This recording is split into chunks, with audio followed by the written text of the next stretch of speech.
Hello and welcome to Pickleball Therapy, the podcast dedicated to your pickleball improvement. This is a special episode of the podcast. We're fortunate to have with us a special guest, the incomparable Sara Weiss. If you're watching me on YouTube, you can see me pointing to behind me. If you can't, you just hear it, which is fine too. Remember that our podcast is available on YouTube as well as on this platform that you're listening to it on. It's a really good interview with Sara where we talk about the interaction between pickleball and life, right? How those two work together. You hear about Sara's personal journey in pickleball and also this concept of being an animal on the court. It's a really cool way of thinking about it's like a self-to concept if you're familiar with the inner game of tennis or our teachings here at the pickleball system, inside the pickleball system. But the idea of being an animal on the court is really interesting. So I'm going to jump into the interview with Sara Weiss. I hope you enjoy it. Sara, it's a pleasure to have you on the Pickleball Therapy podcast. Thanks for taking the time. How are you doing today? I'm fantastic. Thank you so much for having me. Absolutely. It's a pleasure. I have known about you and your pickleball journey for a while now. And it's a pleasure to get you on the podcast and talk about your journey. I now know, I didn't know this back then, but I now know that you've worked and continue to work in the personal development, personal growth area field. And so it's awesome to have someone with your knowledge and your experiences on the podcast to be able to talk to us about that. So let's dive into pickleball, Sara. So tell us, how'd you get involved in pickleball, and talk to us a little bit about your journey so far through pickleball. Sure. Personal development is kind of important in this. With all the distractions and the craziness, and like for me, I don't come from sports, so like my background is personal development. I had a life coaching business. Actually, I still do. I still life coach, but I've kind of shifted it into the pickleball life coaching, and I was so busy. I lived on Zoom. This was about 3 years ago. I was living on Zoom in my dining room. I had like this little office set up on my dining room table, and my kids' lives was happening right behind me. And I'm always shushing them because I'm teaching, I'm doing webinars, I'm running group calls and private calls, and I'm teaching people how to live their best life while my kids' lives are happening behind me. And I was starting to like resent that a little bit. I was making very good money, but I was burning out and not living the life I really wanted, which was to be present with my family and to, serve my family more than I was serving all of my clients, which to me was really important. I had this purpose and this passion for something I loved, but it was also taking me away from doing that with my family. So one day I'm sitting watching Netflix and I get this production anxiety. I wasn't being productive. I was watching Netflix in the middle of the day, and I'm, 33 at this point, and I'm feeling that anxiety watching Netflix. And I'm like, I don't know that that's how I want to feel right now. And I had this like big introspection. I'm like, what's actually missing from my life? Because I'm living my purpose. I'm serving. I'm making impact. I'm doing something positive with my life, and I'm making good money doing it. And I'm sitting there, and I'm like, what is it actually that's missing? Obviously I want to spend more time with my family, but my heart said, you're not having much fun. You're not having fun. Go have fun. I was like, okay, well, what am I going to do? Go to a water park? I took my kids to a water park and I was like, okay, this is cool, but I want more. And I think it was about 2 months later, someone invited me to try playing tennis. And they took me to what they thought was a tennis court and turned out to be a pickleball court. And we had no idea what it was. He's hitting the ball to me. He's like, I'm pretty sure this isn't a tennis court, but I have no idea what it is. And he kept stopping, like, it's bothering me. I don't know what this is. So we went home, we Googled it, and we found out about Ben Johns and Annalie Waters playing the sport. The one of the greatest female players was 14 at the time. I was like, what is this? How have we never heard of it? So we went to get these cheap paddles and we started hitting the ball. And again, I don't come from sports, so I'm like, okay, whatever. I'll do this just to have fun with a friend. And every time I hit that ball and heard that sound, I was like, what's happening right now? Why am I liking this You were so much? transforming, Sara. It was transforming you. The pop pop sound. That In real that's time. yeah, So I started that's to just, amazing. yeah, I was just enjoying something very Okay. simple. And all of a sudden, I wanted more. It's like I wanted more. And I'm thinking about it as I'm going to sleep. I'm like, how can I better play this game? Because I'm getting my butt kicked by this guy. I was so uncoordinated. I was really, really terrible at it, but I was starting to get better and better, but I wanted to get better faster. So I started watching videos. I started like following the pros, and then I wanted to play doubles because it was just singles at that time. And we looked for people. We found a club. It was like all of a sudden it was happening so fast. And I got invited into this group where I was always at the bottom of King's Court, and it drove me nuts. These Peter Pauls and Dorises who are well retired are kicking my butt. And I'm like, that's unacceptable. So I started to take it serious. And all of a sudden, I'm like, so consumed by this sport, Right. this game, and I'm like, this is what I want my life to focus on right now. It feels so good. I feel amazing.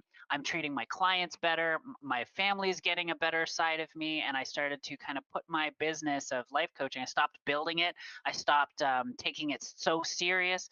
I let my current clients stick with me, and I stopped like building the clientele, and I made a balance between pickleball and life coaching, and it has led me to this amazing place where now I'm playing pro qualifiers.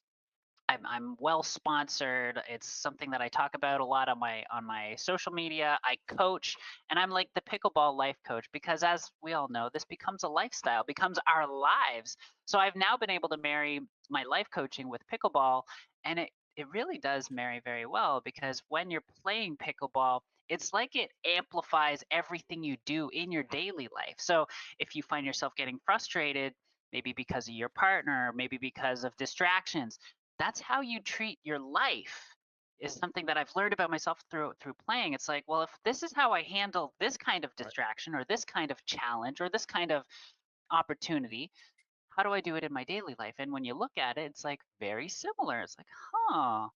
So I've been able to not only coach myself through that and learn how to use my mind and my perspective and my focus on the court, but how to take what I'm learning on the court into my real life and help teach other people who I coach through pickleball. So it's been really cool, and here I am. That is awesome, and what's interesting to hear is, how different, everybody has their own story, right? How they came across this sport. Mine, I don't think I've shared with you, but mine is basically just I played tennis, and I met my wife playing tennis on the mixed doubles team, and a mutual friend who was the captain of our mixed doubles team took us to play pickleball one day, and I'm thinking this is going to be some. This is in 2015. I'm thinking it's going to be some BS. Yeah, well, I wasn't anti pickleball, but I wasn't like, because I didn't know what pickleball was. I wasn't like, there wasn't that yet. It wasn't like the tennis versus pickleball. I was just kind of like, okay, whatever. We're going to go on a court and pop a ball around with some old people, and we'll have lunch. It'll be fine. And then I got my butt kicked by the who was the local back then. He was the local tennis and pickleball pro at that facility. Super nice guy named Steve, and he put a whooping on me, and I started to think, I'm like, wait a minute, this is actually a sport.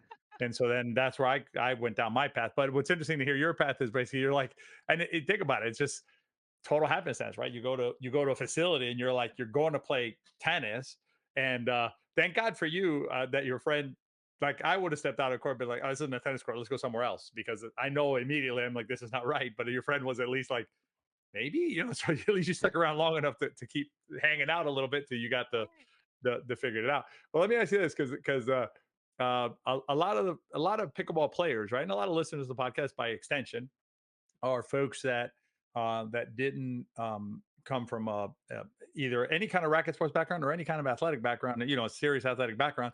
And so, let me ask you a question on. Let's pivot. Let's pivot away from the mental, and we'll come back to the mental. What's one thing that maybe, like, you can, if you can think back to the beginning of your process, right, when you're at the bottom of King Court and all that kind of stuff? Is there like something that was like a wake up moment for you in your progression as a player? I'm not talking about playing like pro qualifier, which is fantastic. You're doing that. I'm talking about like further back on your journey, right? Was there something that you were like, wow, this is the thing that's changing things for me because now I understand, fill in the blank with whatever it is. Well, I mean, there's so many pieces of that puzzle that made me, get like addicted, as we all get. And I think one of the biggest pieces, and you'll probably hear this a lot, is the people, right? You're playing and you're socializing, and it's almost like it lets your guard down, and to be able to do something kind of primal and instinctive. And that was kind of new to me. I guess people who have played and come from a sport background kind of are already familiar with that kind of primal instinctive thing. That was new to me. Everything that I had done up until that point with my life coaching and whatever education and business entrepreneurial ventures I've done are kind of calculated, and you kind of plan for it, you structure all this stuff. I get to be on the court and I don't have to overthink. And I think about a lot of things. Like on here, it's like before I get on this podcast, I'm thinking, what do I want to get out of this? What do I want to give out of this? How do I want to serve? How do I want to bring value? All that kind of stuff. And who's showing up today? When I'm on the court, all that's gone. I just show up and I let the kind of animalistic primal version of myself do things and respond in the moment, and get competitive and have fun at the same time, and it's just kind of very primal. And that clicked with me. It's like, okay, I'm gonna let the animal version of Sarah Yeah. free today, and not worry about what my kids are doing, Right. what my business is doing, my what I'm saying here, what I'm thinking here. I'm just gonna show up and be an animal. That's It's interesting because it's kind of like a respite for you from the constraints of civilized society. If you want to think about it that way, the constraints of like freedom. the right I'm thinking about and I think maybe we talked about this that book, The Inner Game of Tennis. I'm not sure if we talked about that in our last conversation. I recall talking about somebody recently, but maybe it wasn't you. I'm not sure. But the inner game of tennis, there's a concept of self two in there, and self two is what you're describing, which is the part of us that just naturally knows how to do things without needing to be like told every detail. You can think of something simple like getting up from where you're at now and going to another room. It's not like you're like left foot, right foot, left foot, right foot, turn left, turn right. Whereas a lot of things in our life, we process, and I think that's something that actually um, holds back players sometimes in their development is as players they get so micro focused on like I must hold the paddle in exactly this, like my fingers must look like this as I hold the paddle, because if they like this then that's not correct, it's got to be like this. And so if you're listening to this in audio, not watching us in video, what I'm doing is I'm just changing my fingers a little bit in my hand, but literally players do that micro thing. And I'll tell you, I took a friend of mine who and hasn't played any sports ever, and she's um, around 70 ish. And so lost her husband recently. So I was like, let's just go play pickleball. And frankly, I hadn't thought about this before I took her, but we were talking about some other things that she had done, and she doesn't do them anymore because it reminds her of him. They never played pickleball together. And so like I'm like, this is something you can do where you can like have meet friends and not feel like, there's not like these memories all over the court or anything like that. But anyway, so we went to do it. But and I'm walking her through some of the things on the serve. But when she played, it was a beginner group. She was like, I could see her just hyper focusing on her paddle, right? Not letting her animal, what you mentioned, right? The animal go be loose and be free. And so I think that's an interesting way of thinking about when you're playing. Yeah, exactly. if you're listening to audio, Sarah's given the tiger thing with the hands. Rawr, Yeah, right, let's go. rawr. Yeah, exactly. Yeah, you got to do the audio too, Sarah. Right? We got to throw that in there for the audio listening. Um, but let's talk a little bit about and thanks for sharing. That's a really interesting way of framing it. Let's talk a little bit more about this idea of because you and I did. I know we spent some time talking about this, which was how and you've mentioned a couple of times like pickleball life coach and pickleball life, and I think that's something that I think players like have like a suspicion of it. They kind of they know it's there, and you see the terms thrown out and stuff like that. But maybe let's talk about that a little bit more about the the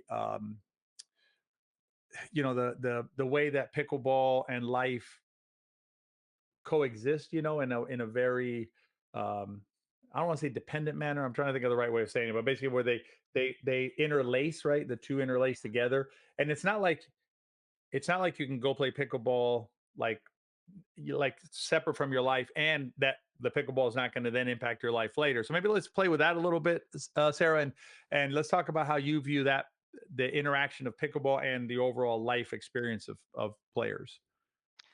Oh, well, I had this mentor once, and one of the biggest things that they mentioned to me was how you do one thing is how you do everything. And if you really look at how you respond and react to certain scenarios and you kind of ask yourself, well, where else do I do this in my life? You'll notice that it matches up. And sport and pickleball gives us such a good opportunity to check how we handle situations instinctively. Like I was saying, how we become animalistic, and it's kind of, you rely on your instincts in a moment because as that ball is attacked at you, you have to have reflexes. You're not, calculating it. It's something that you respond and react to.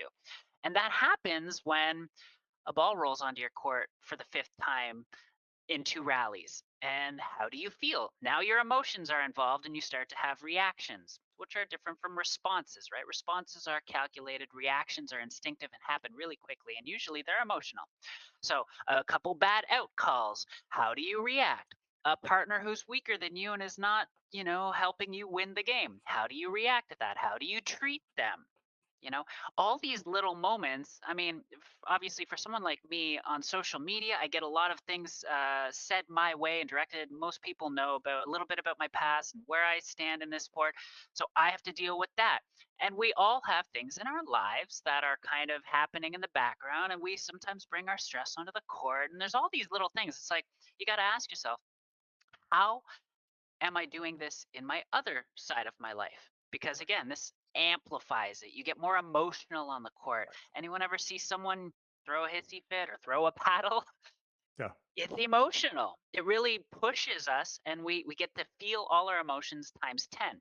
So I love looking at when I overreact on something. And let's all be honest. We all get to see these versions of ourselves, this, animalistic version that kind of maybe overreacts, overfeels, overexpresses.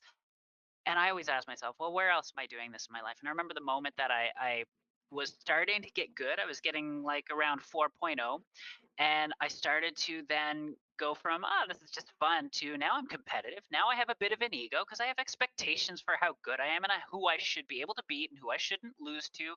And, I've got this partner who's a little weaker than me. And I start feeling that huffy puffy, like eye roll attitude in me. And I'm like, whoa, whoa, who am I being right now? And I had to like check myself and go, do I do this in my daily life? Is there anyone in my life who I maybe mistreat or look down upon because they're not who I need them to be or expect them to be? And I kind of looked at my life and I noticed a couple spots where it's like, oh, I'm doing that. And it was a big wake up call for me. And I had to ask myself, who do I want to be on the court and outside of the court? Who do I want to show up? How do I want to serve people? And, the big answer to that was like, I want to be that supportive, encouraging cheerleader that I put myself out there as to my clients. And it brought me to this place where it's like, okay, that's a shift that I need to make, not only on the pickleball court but in my whole life. And I noticed how, where certain situations would cause me to feel like, okay, you're not living up to who you are supposed to live up to, instead of feeling that like frustration about it, it was like, how can I encourage you to do so? How can I be there for you, support you, and cheer you on? So the big answer to me was, I want to be a cheerleader. I want to cheer my friends on. I want to cheer my clients on. I want to cheer my partners on. And what happened in my life was amazing. And what happened on my court was amazing. I would play with players weaker than me, and we would end up winning games that we on paper shouldn't win, because instead of getting frustrated, I'd be like, that's okay. You got this. And all of a sudden they You would, view them with your confidence, and they're playing with you, so they're playing more confident. So I think that cheerleader thing, Sarah, is super. I mean, imagine a world in which like where everybody was a cheerleader, right? It'd be amazing. right. I cheerlead you, you cheerlead me. This, this, where sometimes I think people feel that they need to tear down other people in order, I guess, in order to feel better. I'm not sure what the motivation is, because you can't really like fill in a proper motivation at the end of Well, that we statement. blame it. It's a way to blame Right, right, them right. for us losing, right? So it's Correct. not on us. We That's don't one take aspect of it. I responsibility. mean, I was Yeah. talking bigger picture, like where where people go out of their way to like tear down somebody else, and you're like, what's the play in What are you that? getting What's out of the this? right? You don't get anything out of it. All you're doing is tearing Yeah. somebody else down for no reason, and we could cheerlead each other. But I think what you said about what the way you do one thing is the way you do everything. I think is interesting. Also, to maybe flip that on its head a little bit, right? Which is um one thing, I mean, obviously if you're noticing behavior you're doing on a pickleball court, like you said, makes sense, right? You're probably doing it off the pickleball court too, right? With your family, with your friends, with your coworkers, things like that. Um, but the other thing that, and this is something that I think, the more I've gone down my own mental journey in pickleball, the more I understand that if I can, what I can fix in pickleball extends the other way, right? So it's like I can use pickleball as like a microcosm to improve myself, right? And to improve my Totally. behavior, to stop the eye rolls and things. Cause I used to do the same thing, right? I used to have the eye roll thing and stuff like that. I don't, I'm not saying I never do it. I can't, I'm not perfect, but I can tell you that it's not the same as it was before. Right. Um, and so, plus I catch it quicker. Like I'll give you a quick story in a second, but the idea is that you can, fix it in pickleball court. It reverberates beyond the pickleball court. So that's the beautiful thing about this microcosm. But the story I share with you is I was playing with this like 2 weeks ago or something like that. And I'm playing with in a group of friends of mine, and we're really nice games. And there's one of the players in the same name as me, the guy named Tony P. And so uh, we have a good relationship where we can like trash talk and mess around with each other, in a constructive way, in a I friendly way. enjoy that, to be honest. And Yeah. so, yeah, if you're doing it, if it's coming from a good place, everybody's fine, Yeah. And so Tony has a habit of hitting out balls. He knows that. He knows he has a ton of out balls. And so we're in one of these like MLP style, like back and forth, like crazy. We'd come back from a deficit and we're in that freeze, like doing the thing, right? And freeze back and forth. And so we're ahead, and we get basically it's match point, right? And it goes to him, and I'm like, no, and he hits it for like the fifth time in the game.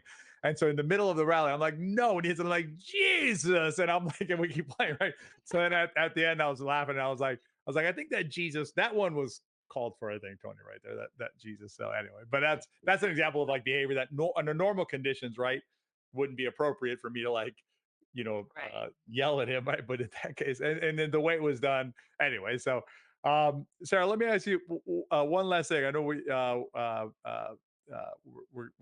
going to be wrapping up the conversation soon, but I wanted to ask you for one more thing. I really like the idea that you shared with folks about like the animal letting yourself kind of be maybe like permission to be free, perhaps is the way I would think about it. Like That's a great go way out on the to court say it. and give yourself some freedom and just have fun and just enjoy the moment. We talk about, I like the animal thing. I'm going to start using that, but like with our students and stuff like that, especially when they're working on their game, like drills and stuff, is we tell them to spend some time, like pretend like you're five again, and I handed you a ball and a paddle and just said, you know what, just have fun, just learn how to hit the ball, and just as opposed to going back to like, okay, I must hold up. It's such an adult way of approaching it as opposed to more of a childlike way of approaching it. But what I wanted to ask you for is if you have like maybe one nugget you could share, and you can go anywhere you want with this, but one nugget you want to share, or you'd like to share with folks out there who maybe, let's say we're, like, maybe let's lean into this area, like the area of like, um, I'm not Overthinking. having fun anymore, or I'm frustrated, or I'm disappointed because, I will tell you this, for me, the number one thing that I strive to avoid if I can for a player is for them to leave the sport unless they're leaving it for a good reason. Like if you're leaving it for a good, and the only good reason I can think of is you don't like it, fine. And then don't like it objectively, not don't like it because of how you feel, because they're mixing things, right? So if you objectively don't like pickleball, hey, listen, there's other things you can do. Have a good time. I don't know anybody who fits that bill. So, and that's always my not my I won't say my fear, but that's my worry, right? Is that players may feel like a little bit frustrated, or maybe it's a whatever, and they end up leaving the sport, and that's terrible, for them, Yeah. So anyway, so maybe if you want to talk about that for a little bit, and maybe you have something you can share, personal or not, your choice, but in that area. I love this topic so much, and I've coached a lot of my clients. I actually do remote coaching with pickleball players, and most of them, their biggest issue is getting stuck in their head or getting frustrated, and it takes them away from winning. And you said something actually the other day that I really love, and I talk about it now with my clients is if you're playing people your exact skill level, how many games should you win? Answer being 50%. And I talk a lot with my clients and anyone and friends of mine. It's like if you want to get better, you have to not only be okay, but embrace losing. You have to embrace it because those are where your greatest lessons come from. If someone's beating you because they have skills that you haven't developed, those are the people you need to learn from. So if they're kicking your butt using those skills, pay attention and be okay with that. Embrace that. So I find that, we get really caught up in our thought, which takes us out of being present and being animalistic and instinctive. If we drill, so a lot of people who are, touching 4.5 and going up. So when I'm talking with competitive players and even, rec players who just want to be able to beat their friends, which feels good, it's that we get caught up. 50%, 50% of the time, Sarah. I'm just kidding. Right. Only 50%. Only 50%. We Maybe get pointed. 52%, 52%, and then you're in good shape. You're doing 52%. I'm Yeah, sorry, yeah. Sarah, I We interrupted you, but might be I ready couldn't to jump resist up there. and play pro. Yeah, exactly. I couldn't resist when you said beat your friends. I'm like 50% of the time. Oh, Anyway, go ahead. yes, only 50%. But, we want to get better, right? So sometimes we hire coaches, sometimes we watch the pros, sometimes we do the things, we think, okay, well, now I've got to make sure that my paddle face is facing this way and not the net. I don't want to hit the net and I don't want to overshoot balls. I don't want to overswing. We think about all these things. We get caught up in thought. And that takes away from our instincts, which we drill. When we drill, this is the funny thing. When I talk to people who drill, it's like, well, when I drill I do great, but then in the game I get messed up. I'm like, that's where I've talked about many times. When you play, it's 80% up here, it's 20% mechanical. 80% controls the 20%. It's how you think, how you feel, it's your comfort level, your emotional regulation. So when you're out there, the more you're thinking, typically the worse you're playing. So I've done research on what they call the zone. And if you've ever been in the zone, it's thoughtless, it's emotionless. You just perform and everything flows and clicks. It's amazing. When you talk to people who've played with Kobe Bryant, when Kobe Bryant got on the court, he would, score 40 to 80 points in a match. And I remember watching this interview with one of Kobe Bryant's teammates, and they said, how does he do it? What do you see in Kobe that makes him have this ability to do that? And they say, well, first of all, he doesn't get emotional, including celebrating. He doesn't celebrate each shot and he doesn't get frustrated if he misses a shot. He goes out there and he's present. He's present and hyper focused. He's not thinking about, what's going on in the background of his life. He's not thinking about all the fans who are cheering for him. He's not thinking about the fact that he missed a shot or made a shot. None of that matters because he's in the moment. If he's thinking about the shot he just missed, that'll mess him up. If he's thinking about the shot he just got, that'll mess him up too. So it's both ways. He stays so present and so focused that he can't be taken off his train of thought, which is just hyper focusing on the ball, putting it in the net, doing it again. So he ends up staying in the zone. He gets in the zone and he maintains the zone. So in all my, research on this, my understanding of it, it's about being present and hyper focused. Those two things, when you add that, when you're present and hyper focused, you can get in the zone, you can maintain the zone. What takes you out of the zone? Thinking, and emotions. If you think about the mistake you made, and you might think, well, it's innocent because I'm just thinking about the adjustments I need to make. Trust me, the animal in you knows the adjustments. You don't have to remind yourself. You don't have to say, stupid Sarah, you know you have to follow through on that. Move to the ball, dang it. You don't have to remind yourself, especially in a like aggressive way. Your instincts know. So stay focused. So the technique that I give to people is to get grounded and present and out of your head where you're off in the mist. When you think, just think of it this way. When you're thinking about things, you're not here, you're in the mist. Right. I don't know where that is, but you're not here. To get here again, you've got to first of all realize that you're somewhere you're happy. You got to look around. I tell people, find your gratitude for the things that are right in front of you. So look around. It's a beautiful day out. I'm so grateful I'm outside. I'm so grateful I'm around people I enjoy. I'm so grateful I have this opportunity to compete at something that I never would have thought I would ever be doing at my age or in this position in my life. And just look around and be grateful for what's in front of you. And you'll realize you're already winning because otherwise, where would you be? Watching Netflix or on your butt or whatever. Be grateful for where you're at and hyper focus on the ball. That just grounds you, brings you back, because it's very easy to get stuck on the bad out calls or a partner who's not playing well or whatever it is. There's tons of things that can distract you and take you out of the zone in pickleball. You got to come back to earth, be grateful you're here because it gives you that sense of, oh, okay, I'm winning. I'm already winning. Whether I win or lose, I'm winning because this is amazing. So it takes that pressure off, takes the stress off, find that gratitude, and look at that ball and make best friends with that ball. hyper focus on it. That's where we're here. That's where we're at right now. We're hitting the ball over the net. Hit that ball over the net. Let your instincts do the rest. Don't overthink it and just have fun. Show up. When you're loose, when you're relaxed, when you're happy, you're going to play better than when you're tense. That's what causes the pop-ups, guys, when you're tensed and stressed and pressured. So have fun. Enjoy what you're doing and you'll play better. And you'll win more games, which is funny because you think, you got to put this pressure to win, and it's the opposite. It's the pressure that'll make you lose. It's counterintuitive for sure. That's a great way of framing it, Sarah. Thanks for sharing that. Sarah, I know that some folks who may be either watching this on YouTube or listening to the podcast may want to follow what you're up to, connect with you, and things like that. What's the best way for someone out there to stay in touch with Sarah and see what's happening? Yeah, of course. So Facebook is kind of my social media platform of choice. I also have Instagram, but you can find me, Sara Weiss, on Facebook. I've got a YouTube channel. So my brand is Heck Yeah Pickleball. You can go to heckyeahpickleball.com and see my website. You can book courses or lessons there. I've got the YouTube channel, Heck Yeah Pickleball.